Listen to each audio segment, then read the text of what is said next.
We are back once again, taking the show on the road. Two dudes and a Mexican, live from the Boogie Down Bronx.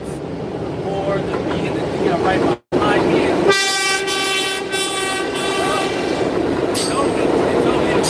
Happy 4th of July. This day, 776. The Americans whooped the English's ass. And it was a glorious day. We celebrate this day. We're fucking not having any more colonization from the English. And unfortunately, last night, the English were so close to going home against Colombia. Found a way. Ah, man. Found a way to get through. While me and Dre were at a party on 21st Ave, block party. It was crazy. Colombians know how to party, huh? Colombians know how to party. Win or lose. Win or lose, though. Party kind of died after we lost. I was trying to do my thing, but that kind of worked out. Nobody was really happy anymore. I remember you telling me, my boy said to give him some gum because some girl said you would make out with her. Hey, listen, man. When there's a lot of guado, for all of my Colombians that are watching that know what I'm talking about, shit happens. I want to get your assessment of the game. I was rooting for you guys, but I'm not Colombian. But I mean, for you, I saw your emotions through the second half, because I got to the second half, to the end of the game. Tell us about your day, man. That was insane. It was a roller coaster of emotions. I think it was a physically and mentally draining day, if you ask me. If I had to make my assessment on the game, see, the thing about anything, any game or any boxing or any event, when I'm emotionally invested, I got to rewatch it to give you an actual assessment. But if I just had to go based off of what I saw yesterday, I thought it was a tight game. England played very well. Colombia played very well also, considering that they didn't have their star James, the key maker. And I was actually impressed with the way Colombia, put it in last minute. You know, people got to take into consideration that they fought to the death. They fought extra time and took it to penalties. It was a shootout. They lost 4-3 in penalties. Well, as anybody that's watching right now, soccer knows that penalties is a 50-50. So I couldn't be more proud of my boys. The last World Cup in 2014, Colombia was red hot. I wouldn't say Colombia was red hot now, but one thing that I was very happy about, and that what I was able to take away from this World Cup, was that Colombia showed that they were able to get through a lot of adversity. You know, they took the 2-1 L to Japan. Despite of the whole penalty kick, down 1-0, 10 man or whatever, we came back, did our thing against Poland, won a crucial game against Senegal, and like I said, fought to the end against England. So I was proud of my boys. We showed that we can overcome adversity. We didn't lose the game 1-0, 2-0. We lost in the penalties. Like I said, that's 50-50. So in that scenario, I'm extremely happy. Everybody that's Colombian watching right now should keep your heads up. No need to be disappointed. We'll come back stronger in 2022 in Qatar. But shout out to England, man. You know, they got it done. They got it to the quarters. Hey, listen, the team didn't do anything. The only time I want to hear is coming home if we get a mellow retread. when the Knicks freaking traded for him. That's all I heard after the season. Danny Garcia. Danny Garcia. Going to Puerto Rico, even though he doesn't know Spanish. Peter, I want to, I guess, get your take on England. I'm still not impressed with them. I mean, don't get me wrong, making it to the quarterfinals is no small feat. Not anything.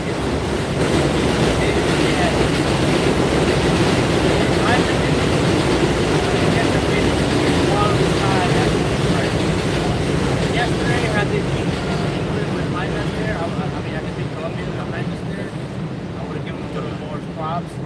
Their best player was the creative, midfielder. Wasn't there.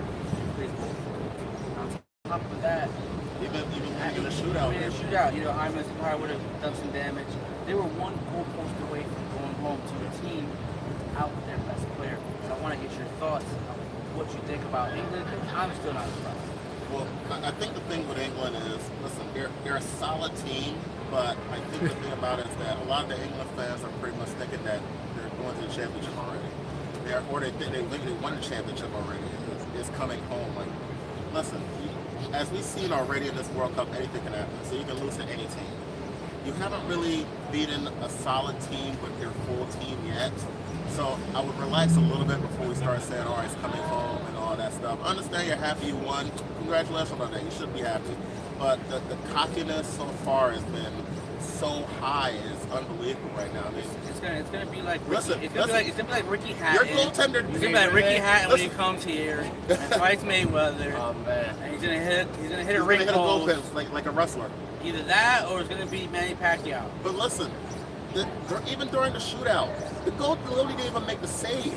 The goalpost made the save, or you guys could have been going home. So you gotta relax right now. Well, that's my point about done well. 50-50, right? Yeah, you've done well. Be happy with how you've done.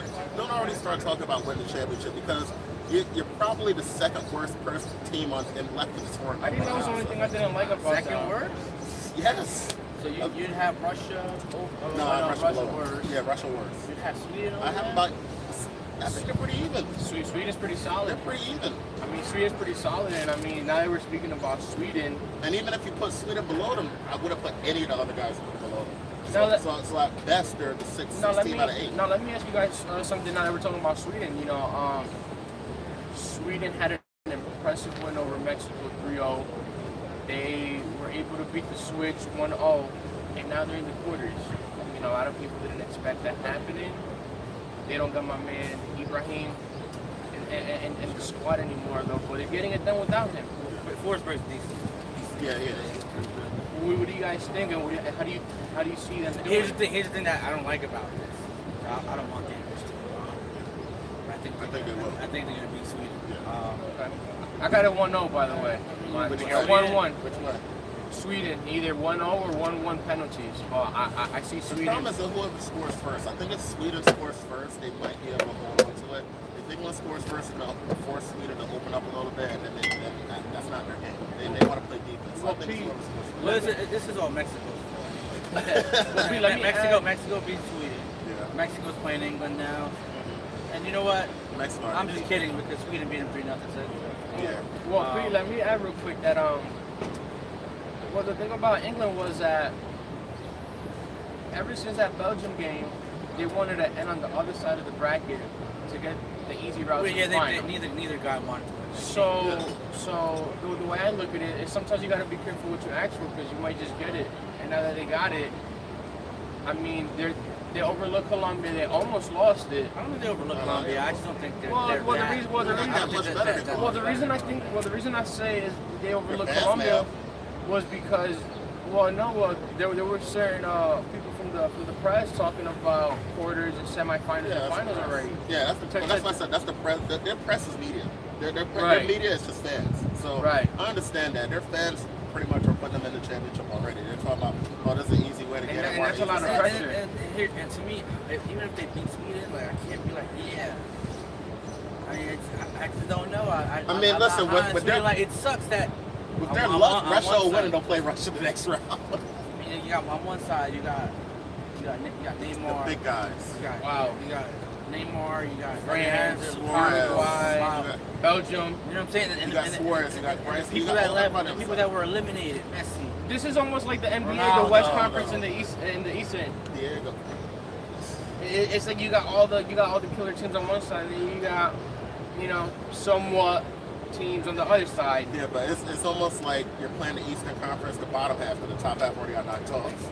Exactly. That's pretty much what it is. The top half of that side. Well, I mean, because Spain got knocked off already. I mean, that's on them. They wanted to pass the ball 1,000 times. Yeah, but that's what I'm saying. The top half of that bracket got knocked off. You're playing seeds 5 through 8 in the Eastern Conference. And the thing about that side, I mean, Croatia looks like to be the best side of that bracket. They look a little old against Denmark. I mean, they have Modric, but still, he missed the first penalty that could have won the game. Then he didn't have penalty, regular penalty. Yeah. He missed that, but he made it. made up for There it. it is. Yeah. But you know that midfield is supposed to be legit. I mean, you got. Well, how crazy was that game though? Denmark opens up the match in a couple minutes, not even 2 minutes, if I'm not mistaken, 1-0, and Croatia right away answered with a goal of their own. I thought it was a great game, a fast-paced game that a lot of people started looking sluggish. You know, but well, you know what? A lot of the teams, to be honest with you, a lot of teams that didn't play their starters in the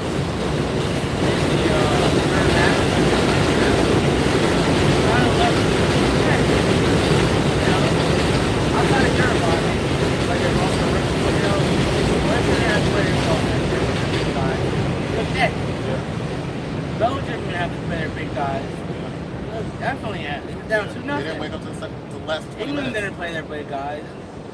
Outside of that penalty, I mean, they were creating chances. Don't get me wrong. About 75% of England schools penalty kicks. So that's not. That's good work. That's good work in the box.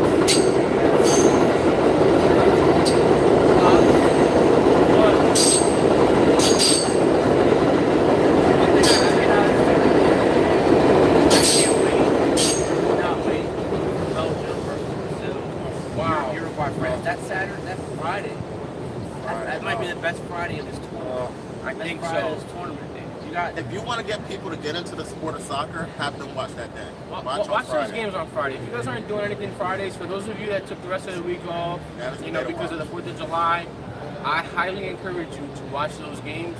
A lot of scoring, a lot of skills, a lot of quality in those games. You got big names. And you got some of the. You literally have the best players in the world fighting to get to the biggest trophy and the biggest award in the world in sports history. My thing is, we talked a lot about one side here.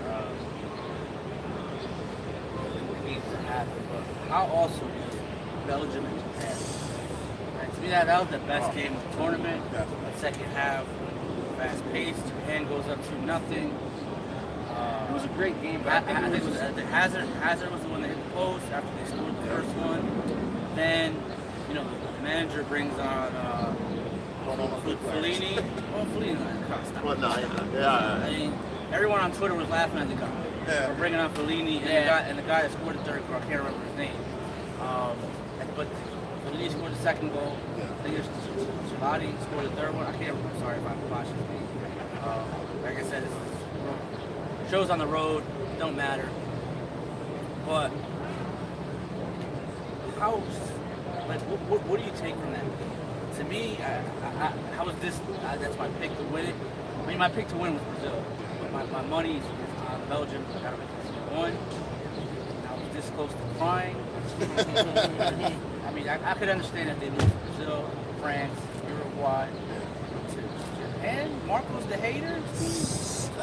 Listen, I think. Fuck Marco. Listen, I think they kind of slept on a little bit through that first half. They got jumped on early and they got a little frazzled. Listen, it was the 68th minute of the game, and they were down 2-0. You don't ever see a team in a World Cup game down 0-2, and find a way to come back and win that game. And the goal that actually won that game. And the goal that actually won that game was unbelievable because that's the best goal of the tournament. Japan had the corner kick. If you guys didn't see it, Japan had the corner kick. Goalie made the great save, immediately rolled it out, and within the blink of an eye, it was a 5-3 break going the other way. And that was literally like watching a fast break in basketball. It was unbelievable to see that. And if you guys haven't seen the goal, you got to research and watch that goal. And two, that game was just unbelievable to watch. So. And especially the last, I would say, 30 minutes of that game. If you watch the last 30 minutes of that game, you'll be so impressed with the speed of those players. But when Belgium really needs to attack and get the most out of what they need to get, they just went on a run.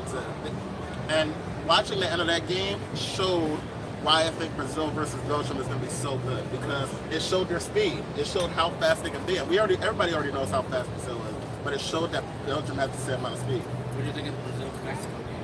I mean, I thought Brazil looked all right in the first half, and the second half they poured it on. The Brazil-Mexico game, I thought Mexico looked amazing in the first half. I thought they were controlling the pace. They were making Brazil feel a little bit uncomfortable at certain times. But once Brazil got into the rhythm of things, and once they clicked, they control the ball, and they control the game. And hey, listen. What about Neymar? He did his thing. Fuck Neymar, but he did his thing. Both ways. Neymar did his thing. You gotta respect him. That's why he's one of the best players in the world. And love him or hate him, love him or hate him, you can't take that away from him. The fucking clown, motherfucker, does really good theatrics. I'll tell you that. But hey, look, you got the job done. I don't think you can pull that shit off with a team like Belgium. Not taking anything away from Mexico. That's my second family. But like Pete said, that Belgium-Brazil game, that could be a final in its own, and that's something. And that's a game that I think everybody should watch. But you know, shout out to Mexico. They definitely should leave with the heads up. They beat the champions of last 2014 and had a great World Cup. This guy's so nice. He wants everyone to leave with their heads up. Leave with your heads up. Hey, listen. You win your group. You don't play Brazil in the second round. You play Switzerland. So I mean, that's something I can take away from Mexico. I mean, after the first two wins, I thought Mexico was going to have a clear shot to win the group and not have to play Brazil. Right. And maybe we were talking about England and Mexico. Right. You know what? Yeah, keep their heads up, but they did it to themselves. Well, it is what it is. It happens. This is the World Cup shit happens. I guess the most interesting thing to me was the two players that you call GOATs in this tournament left the tournament the same day. Yeah. Same day. And by one goal. I mean, does this change the dynamic for Messi and Ronaldo better? I can't wait to talk about this, by the way, because I got a lot to say about this. Yeah, I mean, and it sucks because we have to talk about Uruguay friends. Because it's actually the better side. Does it change the dynamic? They both left the tournament at the same time. Does it matter? It may be turning into the best of the sport right now. It matters more than their overall legacy. Their overall legacy, listen, it's still a team sport. It still is very hard for one or two players to win a World Cup. So I think, listen, when you have a bunch of people surrounding you, whether it's Ronaldo, everybody knows he's going to. Portugal had a plan A and no plan B. Their plan A was find space for Ronaldo, and if he doesn't score, they had no plan B. With Messi, Mbappe scored though. huh? Mbappe scored the first one. Yeah, but when opportunities like that come along, you got to take it, and that's what we did. Well, I see what Pete's saying. Yeah, the thing is, they didn't have a secondary plan. All right, if we're going to have three guys making sure Ronaldo doesn't score, we got to have a plan that set up somebody else on the other side or something. They didn't seem like they had a plan for that. Right. And with Messi, listen, it's been talked about the whole time, whether it's been the American media, whether it's been you. They didn't play the players that we thought should have been played. They started the game. That was bullshit. Higuain and Dybala and everybody on the bench. So I really don't know what they were doing. Well, they had who scored the third goal? Was it Aguero? Yeah. Aguero was on the bench. Yeah. And he came off for like 20th Tell me minute. about that trash goalkeeper. Oh my god. Oh my God. It didn't matter who. That fourth goal was ridiculous. I mean, to me, the biggest surprise. Yeah, let me get your take on Argentina. both. Messi and Ronaldo. What changes after this? Does anything change? I don't think anything. I don't think anything changes. That's all it means. They played a red hot air fight. Calls 1-2. Oh, was it 2-1? Yeah, Mbappe scored. Cavani scored the first. Oh, that's goal. right. Mbappe That's right. scored second, and Cavani scored again. Listen, it was a great game. They did what they had to do, but that shit happens. It happens in the World Cup. Now, the real issue I have is Argentina. Got a lot of politics involved. Who's going to start? Who's not going to start? They think about one player, and they don't think about it as a team and what's going to benefit the team. Now, I told somebody that Argentina was a ticking time bomb waiting to explode. And what do I mean by that was, they were on the brink of not even making the World Cup, for most of you that don't know. They finished third in the group by a couple points, and they almost didn't make it to the World Cup. They almost didn't make it to the World Cup. The hat-trick to made my squad.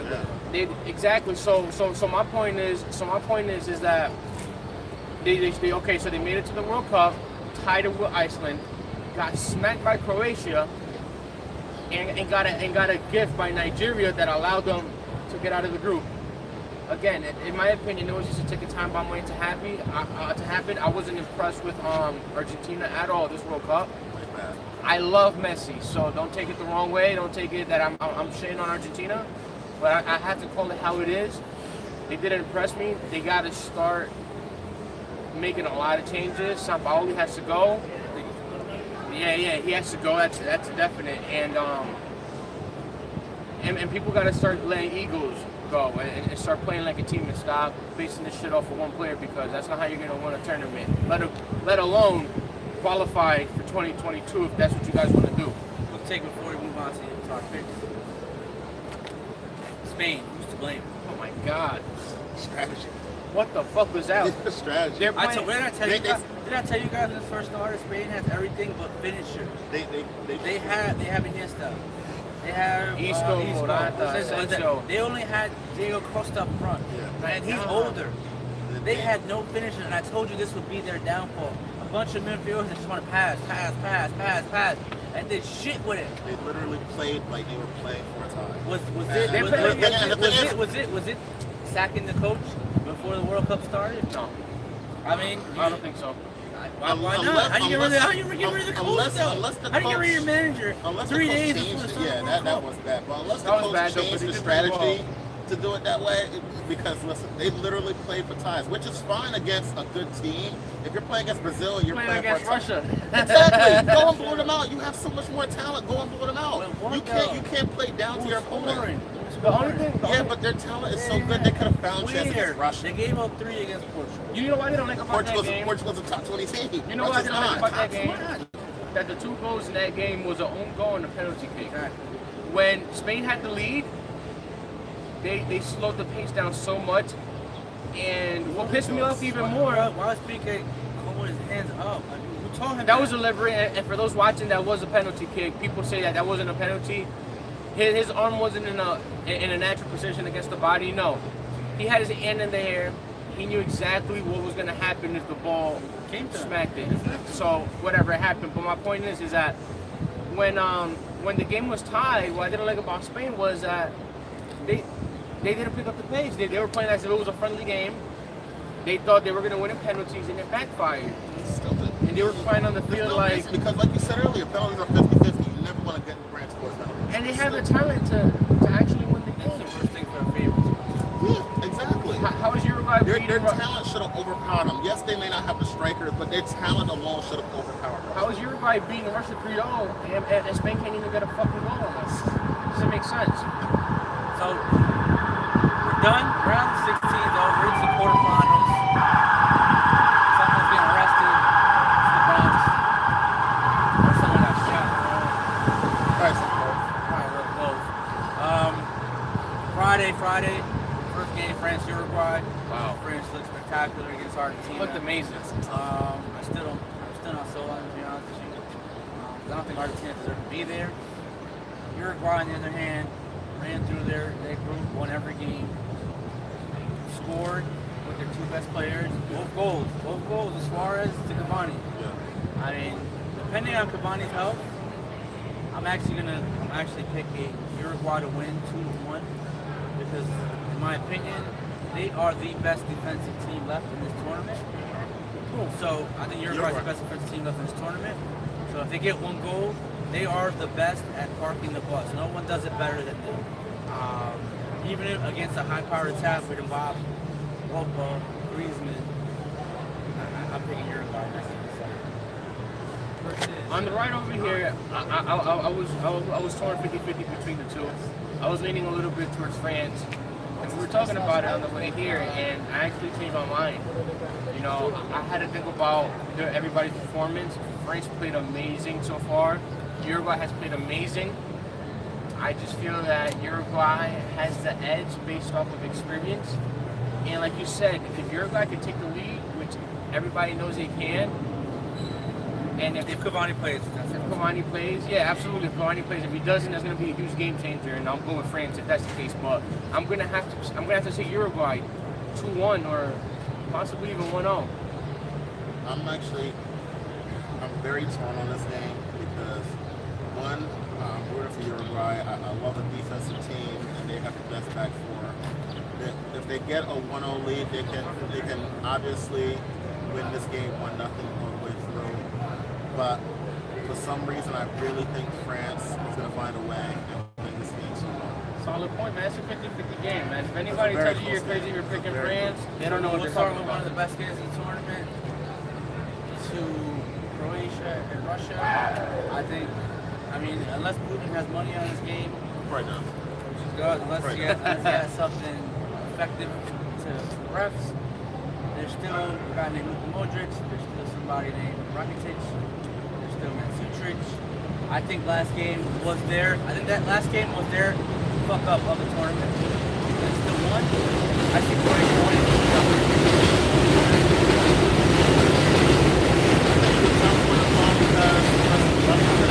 They have the energy right now. They did beat Spain, so they're riding high. But I think the streak comes to an end, and I think Croatia will win. I do think they will score a goal. I think they win it 3-1 though. Wow. Okay, that's solid. I think this is a game that Russia knows it's do or die. As it was for Spain, they got a lot of confidence coming with the Spain game. And I think they're going to come guns blazing. I am picking Croatia to win 2-1, but I think that Russia's going to leave it everything on the field, and I think that's probably a game a lot of people are sleeping on. That's probably going to be a fun game to watch, so I will say 2 for that one.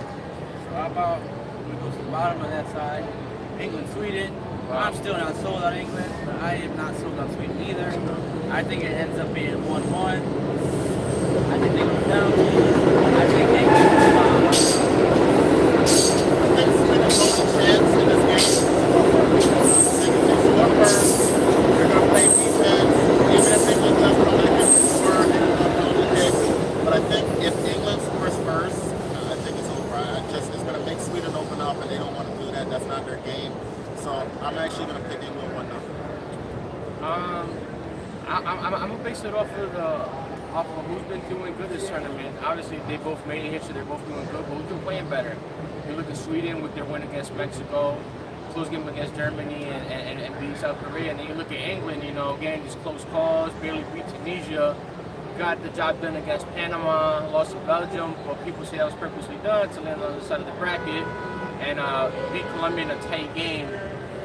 And now they're here, so I'm going to have to go with Sweden. I'm just going with the team that I think that has been playing a lot better, that has been scoring better, attacking better. Can England pull it off? Possibly, if they hold them, possibly to like a tie or something, and maybe go to penalties or extra time. Though, but I think that Sweden takes this game 1-0. Finally, I don't want to say it's the match in the tournament. I think so. I think Uruguay, France is still Belgium. To me, I'm torn on this because when we start the podcast, I picked Brazil to win it all.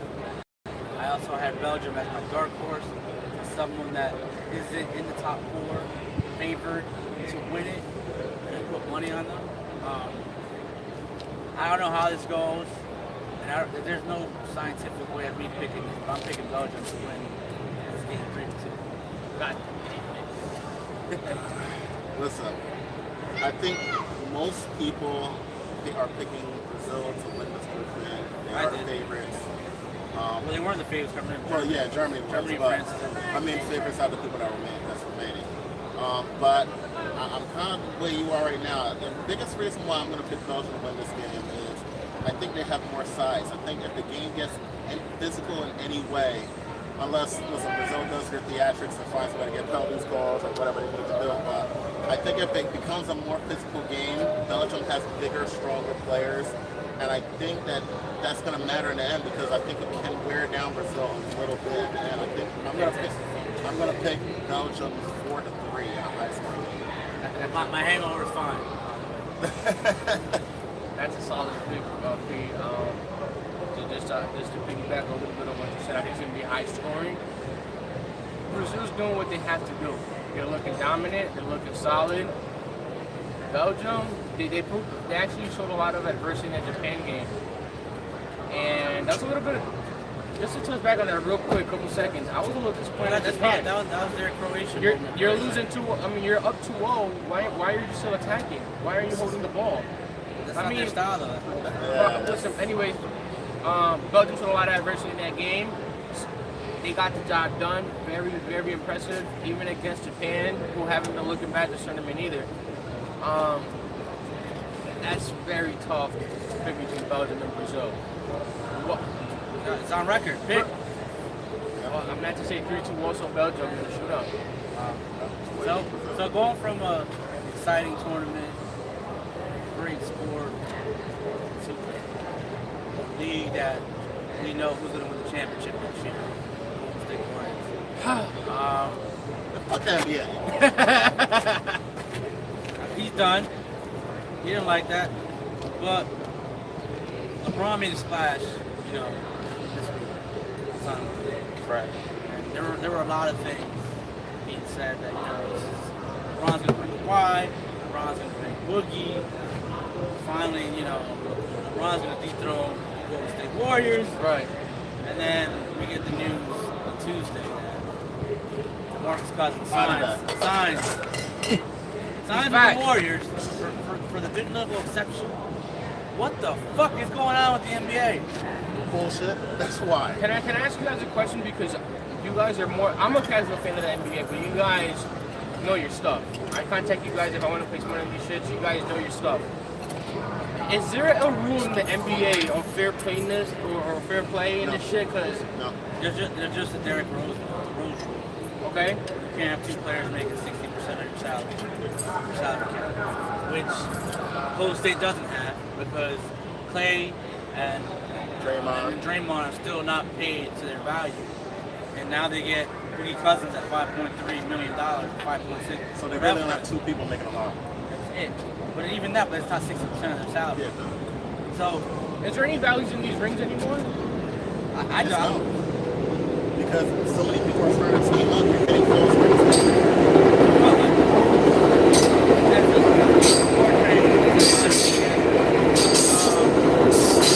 Is there any point to watch the fucking season?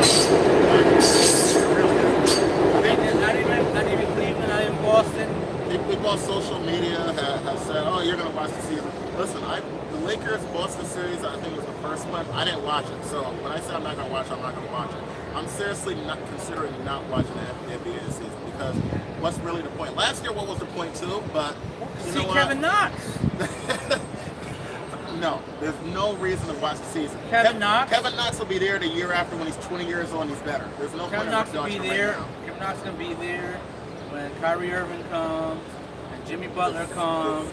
Jimmy Butler, Kyrie, Kevin Knox, and Kristaps Porzingis. I'll see you in the 2020 Finals, Warriors. Fuck you. 2025. Listen, there's no point right now in watching this year. You can watch the year after that, whatever. But this year, there's zero point of watching, because there's never been a team that has 5 All-Stars and they're all 30 or under. They're all under 30. It's ridiculous. Like, you can understand aging players, like when Karl Malone and Payne went to the Lakers a couple times. These are guys in their prime. Like, I don't care if Boogie Cousins doesn't back until January. No. Warriors are making moves. It's not their fault at all. It's the NBA's fault. Because their salary cap, which is not really a salary cap, because teams have 50 million of sections they can use. They can use the mid-level, the mini mid-level, the room exception. How do you have a salary cap and then put another exception that says a room exception to just sign people? Like, it makes no sense. You need a hard cap. Like, it's just stupid now. Are you going to watch the NBA next year? I know you're not a big fan. I mean, I know you place bets on it. Are you going to watch the NBA next year? Yeah, stay tuned for that too, because once college football starts, NFL, NBA starts rolling, we're going to have a segment on the show where I'll give you my picks. That's pretty decent. On who to take, who not to take. I go based off of trends and shit like that. But we'll talk about that later on in the year. Am I going to watch it? Probably. I'm a casual fan. But the fact that I'm starting to see all these all-star teams being put together, to me, it just doesn't seem like it doesn't attract my attention, as a fan, as a casual fan. And that's for any sport. If you want to attract fans, you want to put the best shows. The NBA is in a position where they don't care because they got the market they want corner. They got the young kids corner. They don't look for teams that they were players. So when LeBron goes from Cleveland to Miami, they're Miami fans. LeBron goes back to Cleveland, Cleveland fans. LeBron goes to LA, everyone's a fucking Lakers fan. Everybody's a Lakers fan, and I'm not gonna point this person out. This person's a Nets fan. He's like my brother. Probably watching right now, but again, no names. Point him out. Point him out. Point him out. Nah, I can't. Marcos. No, fuck Marcos. Marcos the hater. Marcos, you're getting FIFA 13, you pussy. No, but he's a Nets fan. He said, you know what? Mets haven't been making any moves. The reason I'm a Nets fan was because when they played in Jersey, whatever. He said, man, he's like, they haven't been doing shit. I gotta go to the Lakers. I said, why? He said, man, because look at them now. I said, dude, again, I'm a casual fan, but if that's how you're gonna base your, like, you know. People like players now instead of teams. That's it. And I understand that, though. And it doesn't mean you can't root for the player. Well, that's what I'm you saying. gotta stay loyal to your team. There's a lot of people that haven't been on the Bulls that I like, and there's people been on the Bulls I don't like, but that doesn't mean I'm still not a Bulls fan. I fucking hate that guy. Y'all always hated that guy. Derrick Rose. I love Derrick Rose. Leave him alone. I've hated Joakim Noah. I've liked Jamal Crawford. He was on the Knicks. I like Jamal Crawford, but when I'm still a Bulls fan. I'm not even going for the Knicks. I'm not going for the Knicks. For your shitty ass team. But anyways, what was the bigger piece of news? LeBron signs to the Lakers, or Cousins? I think Cousins going to the Warriors totally nixed everything LeBron did because everyone on Twitter was like, "Oh, Boogie's coming to LA." But they already Boogie's going to LA. It made no sense because they could have done him anyway. Well, they could at 5.6 million. 5.6. The thing about LeBron, in my opinion, was that people already knew he was leaving Cleveland, and they knew Lakers was a possibility. Well, we all kind of figured we were going there, but kids transfer. But the problem with all that is you come here. There's still that four-headed monster, which is now a five-headed monster. Iguodala coming off the bench in San Francisco, whatever area you want to call it. So he's playing for what? Third place in the Western Conference? Because he's not beating the Warriors with that team right now. Right not beating the Rockets. He's not beating the Rockets with Right that not team. beating the Thunder. Right not beating the Thunder. So he's playing for fourth place? Okay, Kawhi comes next year. He might be the Thunder.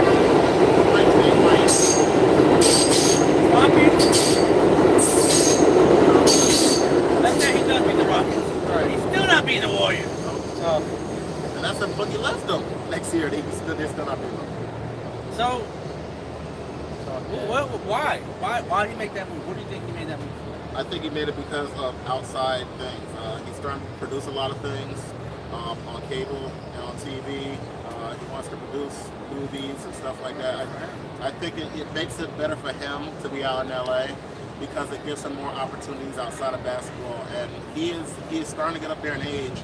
But no matter how he's still, even though no matter how old he's still playing good. He's getting up there in age, and he has to think about after basketball, and those give him the best opportunities in LA. Great, he's great to LA. So here's the thing: he goes to LA, right? Let's see it from a Lakers perspective. What if this is Dwayne Wade, Carmelo Anthony, and he just falls off a cliff? Because he's been in the league since he was 18, 19 years old. He's been like Never been hurt. Never hurt. He's been here for 15, 16 years. So what if he falls off a cliff? Not this year, maybe he doesn't fall off this year. But next year, he falls off a cliff when all these free agents come around. Well, that's a possibility, right? It's a possibility with almost anybody that's over age 30. But the thing about him is that, one, even if he completely fell off a cliff in the next year and a half, next year he's still going to probably attract at least one free agent to come there. Why? Yeah, and two, he's still going to bring in a bunch of business. And with NBA teams, with the ownership, they care about the business. And he's going to sell jerseys. He's going to sell tickets. The value of the Cavs automatically gone down $300 million. $300 million by one player leaving. And nobody wants to live in Cleveland. Like nobody wants to go there. there now? Yeah, and now the front row What's guys in are Ohio? stuck. They're stuck with their tickets. Ohio State University? Cleveland Browns. People with the floor seats. Cleveland Browns could win more games than the Cavs. Oh my god. I can't wait for the fucking next People think Cleveland Browns will win games. What, you gonna win 12? I don't know if the Cavs will win. Oh my god. Nah, I'm just Like, well, anyways, going back to the season, what are we watching? Do you see any team beating the Warriors this year? in the regular season. Regular season, maybe. So like, All right, so I mean, fuck that. How many games do the Warriors win next year? Over under 69. Over 69. Over 69? Record 73. I think it's less than 69. Under? it's close. What do you think? They just get bored of the regular season? Fuck it. Once you get to the like playoffs, 65, 66. we just get to the playoffs and sweep everybody there. And I'll say this No need to be breaking. I mean, they already broke the record, so why, you know? from when Boogie comes back, which we probably January, even if it's at the All-Star break, I don't see them losing more than 4 or 5 games at max. From when Boogie comes back. I think once Kristaps Porzingis comes back next year, we get Kyrie, we get Jimmy Butler. We're coming for you, Golden State. We're coming for you. Guys, let me ask you something. Were you guys surprised when Paul George signed the thing with OKC? No, he likes to play Russ. He likes to play Russ. You know, a couple things. One, he likes to play with Russ. Two, the Lakers kind of ignored him a little bit because they kind of assumed that he was going to come there. Then they started getting all their attention to Kawhi, so they kind of ignored him. And three, listen, everybody always says, oh, if a guy says he's going to go to this team, why are we even going to bother with him? Well, OKC proved you can change somebody's not mine. So if you're a team like Philadelphia, you go and trade for Kawhi Leonard because you can convince him. Yeah, you can convince them within that year to stay there. Or Boston, yeah. They should be the leading ones that get Kawhi. If Kawhi gets traded, it should be one of those two teams. Now, whenever he goes to Boston, right, or Philly, Right. and he wins a title, he's going to want to leave to LA? Why would you want to leave to LA? You just beat the Warriors. I don't need you, LeBron. Even if you don't beat the Warriors, you get an easy trip to the championship. He goes and trades for the Boston Celtics, and they have Kyrie, Tatum, Kawhi Leonard, Horford, and all those guys, and Hayward. That's by far the best team in the East. Yeah. They're going to the championship. So West gets richer, the East gets poorer. That's how it's been in the NBA for the last 2 decades.